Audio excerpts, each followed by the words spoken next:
എന്നോട് പൂർണ്ണമായി യോജിക്കുന്ന മാധ്യമങ്ങൾ പോലും ഹണി റോസിനെ അങ്ങനെ വിമർശിക്കുന്നതിൽ കേസ് എടുക്കണ്ട എന്നൊരു നിലപാടാണ് സ്വീകരിച്ചിരിക്കുന്നത്. ഇന്നലെ എല്ലാ കേസും സെറ്റിൽ ചെയ്ത് മറ്റേ ആ വിഷയങ്ങളൊക്കെ കഴിഞ്ഞതിന് ശേഷം ഇന്നലെ വീണ്ടും കൊണ്ട് കേസ് കൊടുത്തിരിക്കുകയാണ്. ഞങ്ങൾ എല്ലാ കേസിൽ നിന്ന് മൂവ് ഓൺ ചെയ്തു. ഞങ്ങൾ മെൻസ് കമ്മീഷന്റെ ക്യാമ്പയിനുമായി മുമ്പോട്ട് പോയി.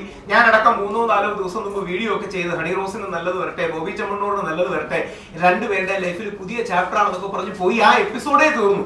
ഇന്നലെ ആരെങ്കിലും പ്രകോപിപ്പിച്ചിട്ടായിരിക്കാം, അല്ലെങ്കിൽ ആരെങ്കിലും പറഞ്ഞിട്ടായിരിക്കാം, ഇന്നലെ വൈകിട്ട് രാഹുൽ ഈശ്വർ പറഞ്ഞതല്ല, ഹണി റോസ് ഇങ്ങോട്ട് വന്ന് വീണ്ടും കേസ് കൊടുത്തിരിക്കുകയാണ്. എന്താണെന്ന് അറിയാമോ? പ്രതിയുടെ പക്ഷം ചേർന്ന് എന്നെ അധിക്ഷേപിച്ചു എന്നൊക്കെ പറഞ്ഞാണ് ഞാൻ പ്രമുഖ മാധ്യമങ്ങളിൽ കണ്ടത്. നിങ്ങൾക്ക് മാധ്യമങ്ങൾക്ക് ഞങ്ങൾ ആണുങ്ങളോടൊരു കരുണ വേണ്ടി.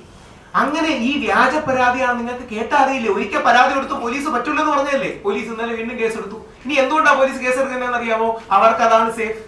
അതായത് അവർക്ക് ഇനി പെണ്ണു കൊടുത്ത് പരാതി കൊടുത്തിട്ട് എടുക്കാതിരിക്കേണ്ടെന്ന് വിചാരിച്ചിട്ട് അവർക്ക് അതാണ് സേഫ്.